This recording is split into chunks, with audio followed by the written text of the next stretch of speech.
hello, all of my YouTube family, as well as my Erica Janelle Relationship Talks podcast family. I am so excited to record another podcast for you guys. I know it's been a minute. I know I have a new look. It's getting hot outside. Time to change up a little bit. Hit y'all with the switch up real quick. But anyway, I have Marina here with me. And of course, she is my favorite guest of all time.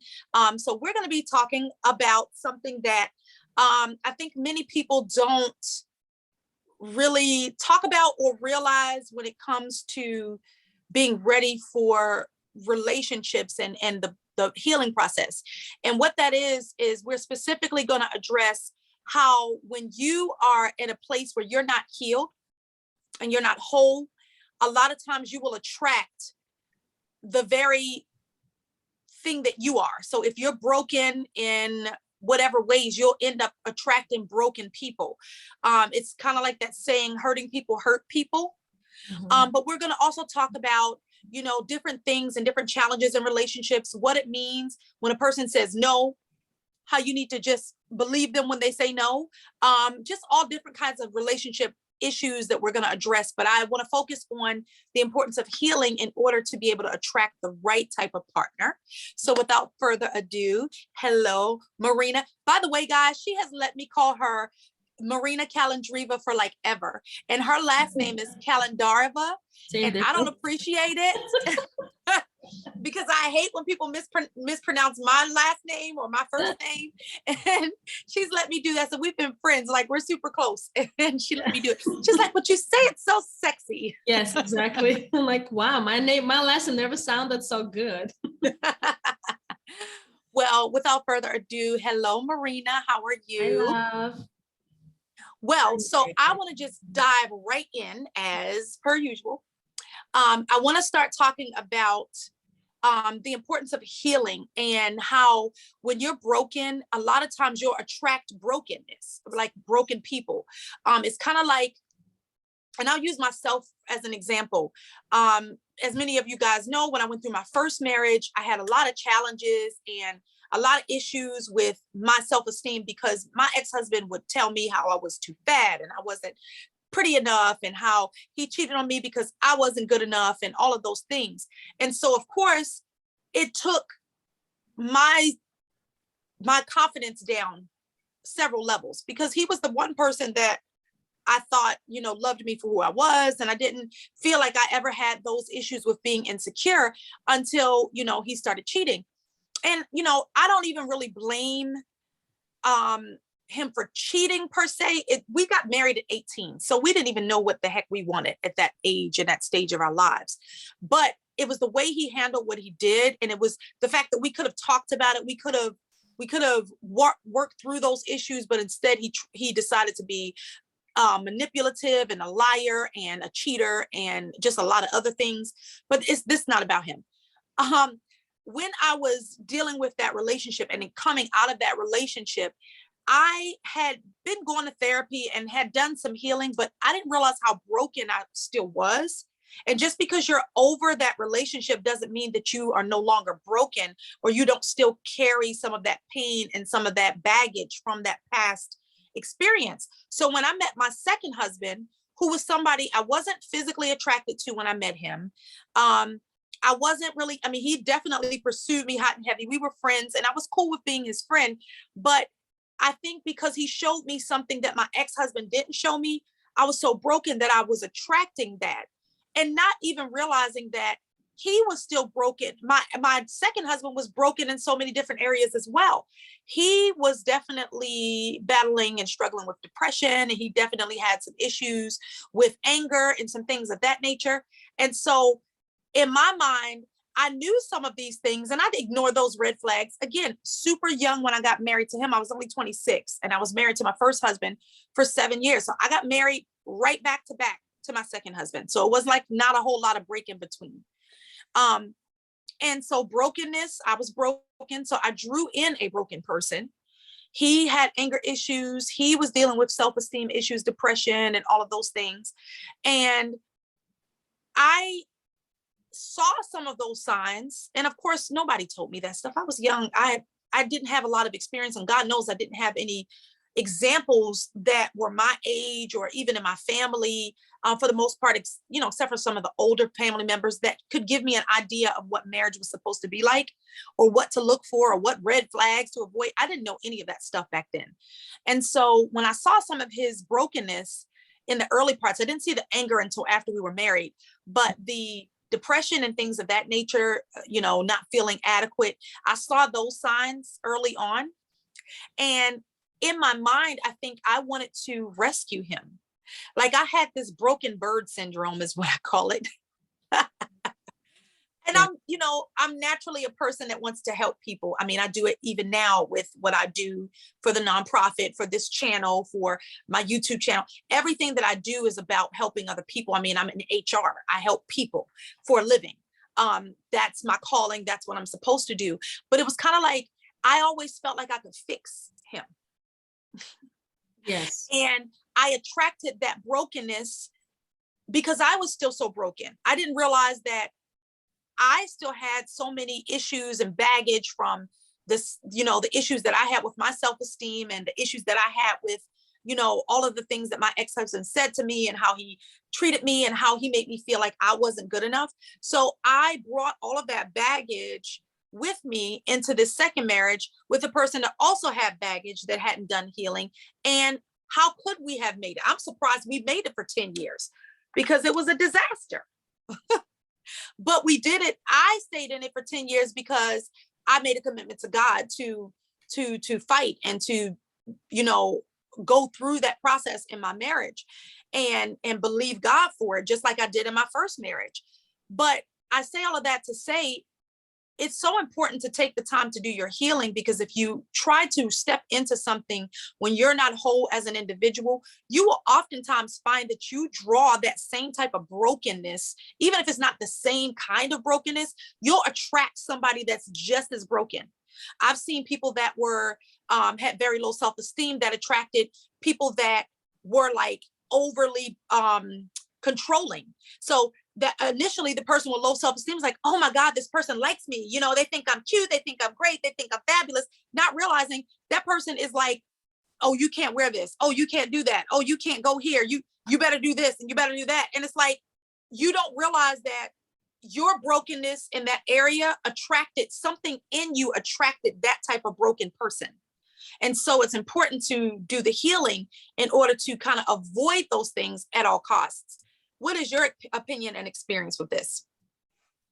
You mentioned so many great points. I was like, wait a minute, I'm trying to take notes. I'm like, hold on, so I don't forget. Number one, you mentioned that when you and your husband were living together, your communication was not there because, yes, you guys were both young, but he still chose to lie. Mm-hmm.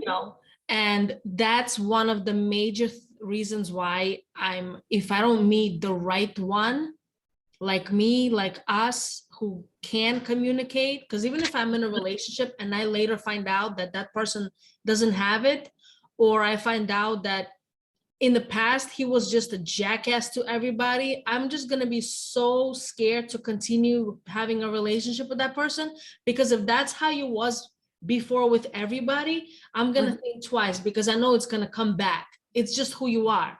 Right. Once you have integrity and once you have respect towards people, it comes natural, because it's like nobody taught me, like you said, one of the important concept that you just said. It's not like you sat down with somebody from your family who was like, hey, listen, here's pointer number one, here's pointer number two.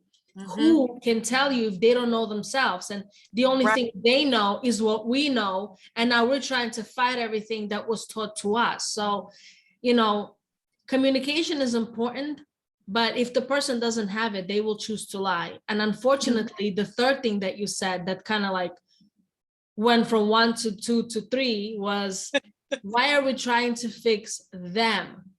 Right. Why? Is it so? And I understand it's all in how we were always trained to be like, oh, why? Well, we do it. It's cultural and community and society.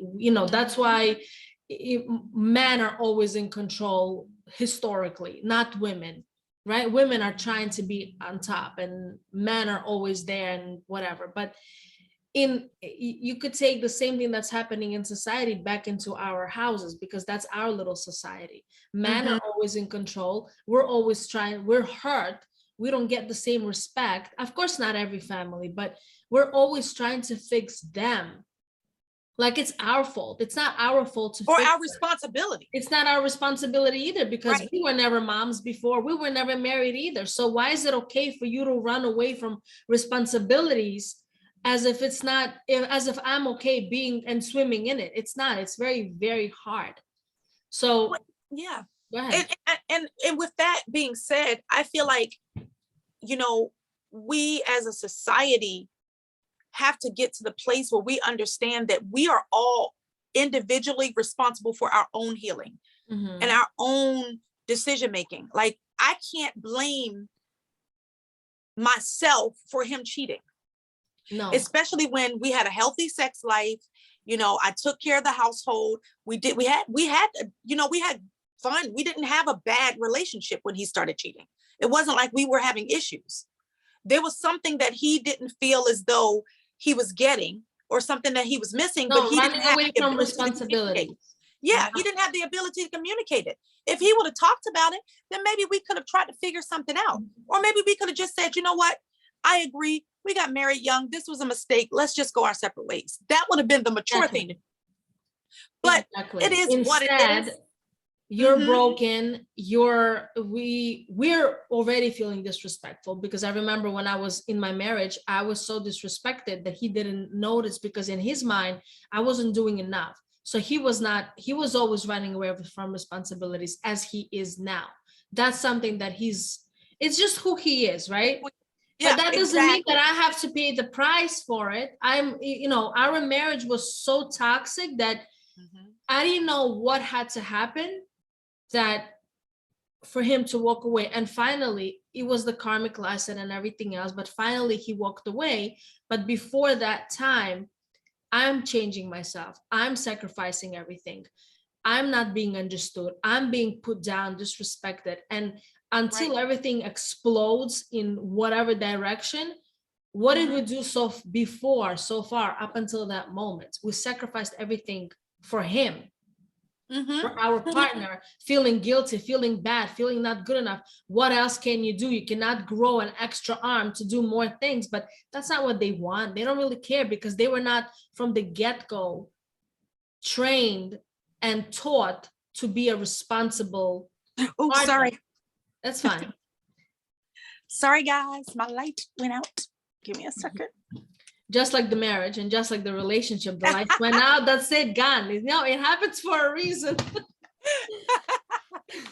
Well, I mean, and it's one of those things, like I say now, as I'm older and I'm more mature, like, I understand you feeling trapped at Yes. 18. Like, that's too effing young to get married. I don't care what anybody says.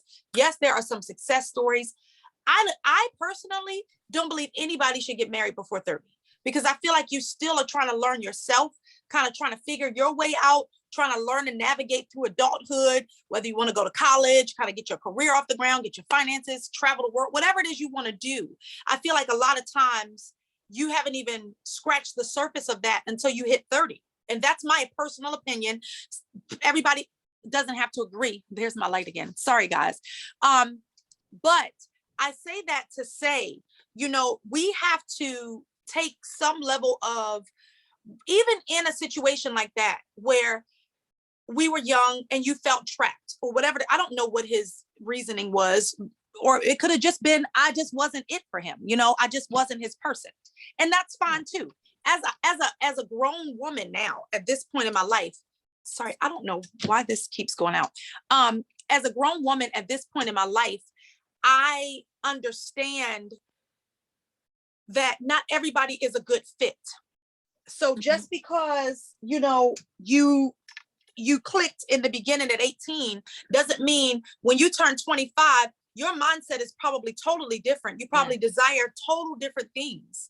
And just because that was what you wanted back then or that was your type back then, or those were your expectations of a relationship back then, doesn't mean that that's what your expectations are going to be in the future. Very And important. Exactly. that's why I feel like it's so important to really get to take the time to know yourself, to go through your healing process. So whatever those things are, it doesn't necessarily have to be trauma from a relationship that you have to heal from. It could be childhood trauma. It could be, whatever, financial issues and things that you have to deal with. I feel like it's so important to do your healing work first. And that is not to say that you have to wait till you're perfect before you get into a relationship. Right. What I'm saying is at least make sure that you are aware of what your issues are. You've worked through your issues and you're not carrying that baggage into your next relationship, because you're already setting yourself up for failure. I have a point for that, because I learned a lot about myself through relationships when it comes to friendship. And I learned a lot about myself relationships when it comes to dating someone, because, as a Jewish woman, I was never allowed to date in the first place. So Right. if I dated somebody, it was because I thought, hey, it's going to work out because we're going to get married. To me, relationship meant marriage, because I was conditioned to believe that if you're in a relationship, it's and because you cannot have a relationship just like that, you therefore now have to get married. So it was, I guess, when you are in a relationship, the only thing that was always missing is having that reciprocated energy. So I cannot tell anybody, you just said you have to first heal. Right now, in order for me to move to the next relationship after my ex, I want to heal because I want to be for myself. Right? But Absolutely. right, because I've been there, I have done that, I have 2 kids, ex-husband, boyfriend, whatever the case is, right? The one thing that I could say is that when a person is with someone like me, like us, we give them the benefit of the doubt and respect and the time to explain themselves and express themselves. This is something I never got, and I know you never got. So we could be in a relationship even after we healed, but if we're talking to somebody who doesn't give us that time of day, that window of opportunity, hey, listen, I feel like, you're not on the same page anymore, right? Because you said you got married at age 18, and that's not something you wanted at age 25.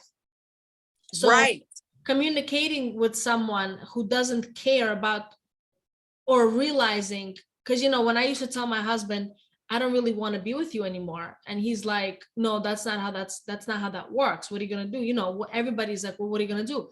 Nobody realized we have every right to move forward. Nobody gives you that time of day. So healing or no healing, I think closure would mean that you acknowledge that I was once in your life. You acknowledge that I was once there for you. And now we're no longer there. And that part, nobody does. Nobody acknowledges, hey, listen, you know what? I know it's hard. We're used to one another, but I think it's time to move forward. No one does it. Everybody either ghosts you or curses you out or disrespects you, has to put you down, has to make you feel like you're shit, you're less than, you're not worth it, you're ugly, you're this, you're that. Then tell the world how bad you are because they're just so insecure and immature. And now you have to not only heal and find yourself, but also overcome that baggage of crap that they have just thrown. The negative words and the negative toxicity that they throw at you. But I have this point to say. Whether you get the closure from them or not, you give yourself the fucking closure. Yeah. And I say that because there have been situations and relationships that I had where I did not get closure. I've either been ghosted or they didn't communicate what the issues were or whatever the case may be. I had to come to terms. And that's why I say healing is important, because I'm not depending on you for me to be able to heal and move forward. I'm depending on my work and my effort, regardless of whether or not you give me that closure. I'm not waiting on you to tell me, I'm sorry, I treated you badly. And I wouldn't even accept it if that happened. I don't even give a good goddamn on it. I'm trying to watch my mouth. Yes, exactly. I don't care about you telling me anything. Once you've done what you've done to me, you knew what you were doing when you did it. And the person that I give people so many chances to be human. Right. I don't expect perfection because I'm not perfect. Mhm. I don't hold that measuring stick of perfection up against a person that says, you've got to meet this standard in order to be with me. I don't do that. I am probably, because we are very much alike, are probably the most rare type of women that people would meet when it comes to being fair in relationships. I don't give a damn about your money. I don't give a damn about your status, how, any of that stuff. My number one priority in a relationship is your character. Right. Who are you on the inside? Do you keep your word? Do you say what you mean and mean what you say? Do you love and respect me and love and respect yourself and love and respect God? If you can't do those things, then I don't care how fine you are. I don't care if you're a millionaire. I don't care if you're a billionaire. Exactly. I want nothing to do with you. If your character sucks, in my mind, you're unattractive. Exactly. Absolutely. So I'm not waiting for you to give me anything, because I can remember, even with my first husband, when he cheated on me and flaunted his mistress around church, and that heifer called me on my phone telling me how much he was in love with my husband and all the crap I went through with that situation.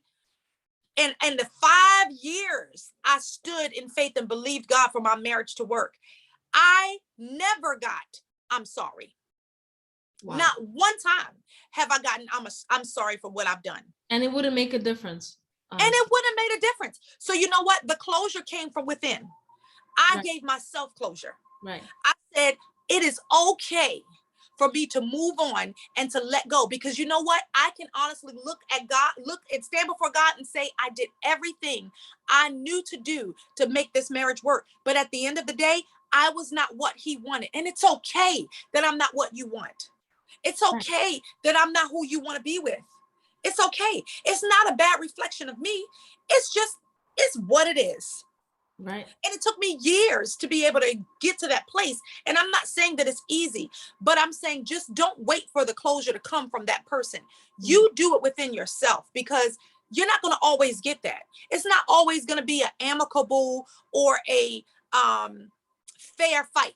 Because you now understand who they really are. Like, I saw the red flags from every single person, and I understand why it never worked out. But like you said, nobody sat down with me either to say, hey, in this situation, this is how it is.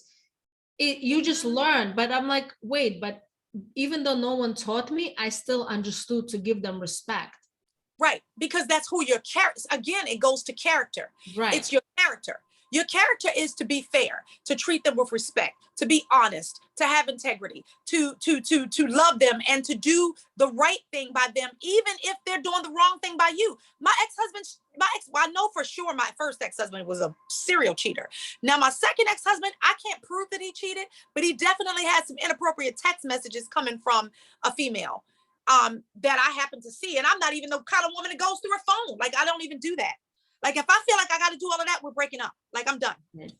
Absolutely. If I even feel like I got to find what you're doing, I'm done with you. Like, I'm done.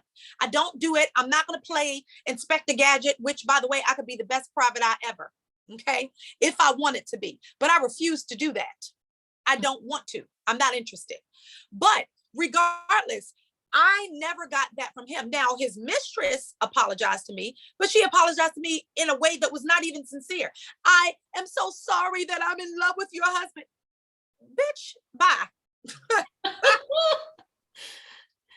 You can keep him, but thank you. You can have him. I said, guess what? I don't want him. She did you a favor. I don't want somebody that does not want me. If you don't want me, I don't want you back. You don't want me, I don't want you twice as much. Right. Period. Yeah. I'm not going to beg you and plead with you to love me. I know who I am, and I know what I bring, and I know how I love. When I love you, you ain't going to ever find a person that's going to love you harder and deeper and more sincere and ride with you like nobody's business. I will love you with everything. But let's be clear about something. If you don't give me that in return, I'm out. At this stage of my life, I'm out. I don't waste my time. I don't have time to waste. I mean, we learned a lot from We learned a lot, situations like that and it because took of us who a we while to get are. here. Yeah, it took Right. us a while to get here. And A then now while. that I'm here, I'll be damned if I'm gonna let anybody take me backwards to where I used to be. It wouldn't even be Absolutely. possible, because you cannot lie to somebody who now teaches those vibrations, how to understand it, right? Before we were like, why is it so hard to What's be wrong with respectful? me? Right. Yeah, why are they cheating on me? Why are they treating me bad? Why are they hurting me? Why are they abusing me? What's wrong with me? Am I not pretty enough? Am I not small enough? Am I not, hot enough? Is the sex boring? I mean, what am I doing wrong? Because and let's be clear, you should always judge yourself first. Of course, you still go internal and figure out, okay, what is my part in this? Because even in both of my marriages, there are things that I could have worked on. Like when I saw him starting to distance, I got quiet and didn't confront him about it. When I saw the distance starting to happen, I never confronted him until it was the day that I was doing his laundry and I saw this list of names, at least 10 names on this list with descriptions of all these different women, because he had so many different women that he couldn't even remember all their names. It wasn't until then that I confronted him. And then he didn't come home one night. Then I confronted him. But by then it had already been happening. Like the seed was already sown. The axe was already being done. That was something I could have done differently. I could have communicated. I could have said, hey, what the fuck? What's going on? But when you're in that situation, it doesn't work like that. Now it's going to be like, hey, what the fuck? What's going on? Back then, let me say back then, I was 20. Exactly. I was 20 years old. How can you reason with somebody who you give everything to and your only question is, why can't you do the same? I don't understand. I genuinely don't even know how to explain it. Yeah. How do you shit on the hand that feeds you? Exactly. I mean, I sacrificed everything in my first marriage. I literally left and moved out of the state to follow him. He was in the military. I went with him. I left college. I did all of the things to support his career. And I ended up having to rebuild myself. And it was okay because I learned everything that I learned, and I'm grateful. I'm grateful for what I learned. It was my journey. And I did not mind supporting my husband. Mm-hmm. But as a grown woman now in my 40s, there's absolutely no way I'm going to give everything when I'm not having that reciprocated. Absolutely not. You put me in a situation where I was away from everybody and everything that I knew. I was in a place that I did not even know anybody. And then you treated me like shit and left me by myself, literally by myself, with me and my daughter trying to figure it out. It was literally my daughter that came home to me to tell me, oh, mommy, daddy's got a girlfriend. Ouch. Because he was too stupid to not have the woman around our child. But you see how you have grown up from it and how you have blossomed. Mm-hmm. I wish I knew you. I told you, I wish I knew you before. You and I would have been besties from the get-go, like hands on. We didn't have to be who we are today to appreciate who we are in general. But the person that you are today, I understand why it didn't work out before, because you're one of the strongest women I know. I tell my whole family how hard you work, because you don't wear your problems on your face. You don't treat people with like shit, no matter what the skin color is, no matter what the nationality is, no matter what their background is, no matter what. You never said, not one time, even when you're cursing, I'm like, girl, I could listen to you for hours. You do not have any negativity in you, because there's so much love while having so much pain from everything that you have gone through. You're still giving people love, the same. You're trying to basically give back to the world that has crushed you. Yes. That's such a strong person. I had a really good friend that said that to me too. It's funny you say that, because she said it too. She's like, how do you give back to the same people that hurt you? I said, because you know what? it doesn't matter. It wasn't the world that hurt me. It was certain people in the world. Just because, like, and it's like my same mentality, like I tell you before, you know, I do want to get married again. I know you said you're not really sure, but for me, I do. And I don't blame marriage. Marriage is not the problem. I know. It's the I people. know. It's Listen, the people. if the person that I meet that's going to change my mind about it, he has to work. I don't know if he has to work harder. It's the vibration that I never felt till today with anybody. I It's was got to always be, with the mediocre vibration, and I it's got want the real. genuineness. I It's know. got I the, want someone who's mature on my level, and I know my level is sky high. You're a unicorn. I told you, I'm the seahorse. You're the unicorn. And if I feel that my energy is a lot more, you know who I was married to, or like, you know, who I was right. dating. So you could see how I am and who I was attracting. And I'm grateful because I'm not settling for less. So I'm always changing and growing and evolving. So I'm happy. Eventually you just got to tell yourself, well, listen, I understand the lessons. Once I'm fully ready, I'm ready to receive. Right. Right? Because you can't. And that's a mature mindset, because you know there's still some things that you're working through. Right. You're not out here trying to just run into the next man's arms just to feel some love. You're working on yourself, and you're realizing, hey, mentally, I'm still not where I am ready to give myself 100% to a person. You know, you're saying, okay, I still have some healing to do in this area. And culturally, I would have been married had I had that mentality. I have so many, once anybody knows, it's like a Jewish radar. Oh, somebody's single, dun, dun, dun, dun, dun. Right away, you have 1,000. Like, dude, just do it. Everybody's like, what do you mean you don't want to talk? I'm like, I'm good. Thank you very much. Keep your sanity. I'm not interested. So, right. It's knowing who you are. And I think that goes back to what we were talking about in this whole topic of understanding that it is so important to learn and do the self evaluation and the work on yourself. Yes. You can never neglect yourself. And I'm not saying by any means, and I know I said this earlier, but I'm going to repeat it because I don't want people to think that it means that you have to be perfect before you're able to pursue a relationship, because nobody's ever going to be perfect. You know, your finances are not going to be everything that you want them to be. Your physical body may not be everything you want it to be, you know, career-wise, education-wise, you may not be everywhere you want to be, but you at least need to get to a place where you recognize who you are. You know yourself, you know your value, you know your self-worth, you know your issues, you know your downfalls, you know the things you need to still work on, and you're aware, you're self-aware, because it's so important to be self-aware. I can't expect for somebody to love me and I don't even know who the hell I am. Right. How are you going to love me when I don't even know me? And I learned that concept. I'm like, I don't even know who I am and what I want. Right. I was so lost, and I was like, it's not even that I was lost. I was not allowed to have my own identity, because every woman culturally and then society has one every single day routine. So if they don't know any better and the only people you go to are the same women, unless it's someone that I meet like randomly like you, how can I ask for advice and realize that, you know what, it's okay? And until I just blocked everybody and dropped everything and just shut off the world and just said, well, this is what I want, I never realized that the world didn't stop turning, that you could literally keep going and still be yourself. You keep going. Exactly. And this is not the end of your journey either.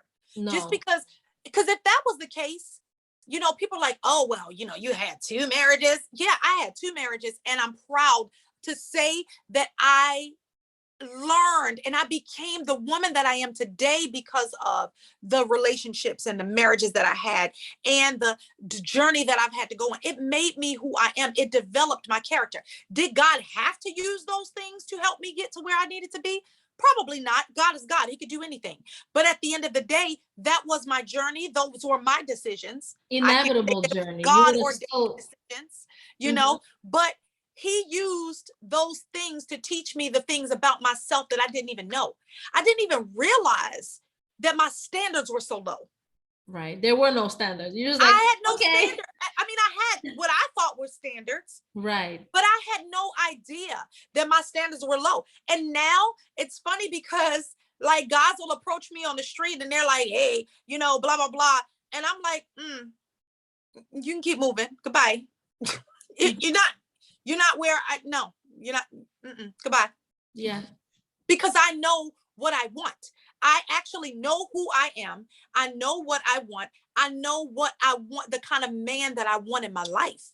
I don't want somebody in my life that's just about, you know, you looking at my physical and that's all you see. Because that's the least beautiful part of me. I promise you, my heart is the most beautiful part of me. Exactly.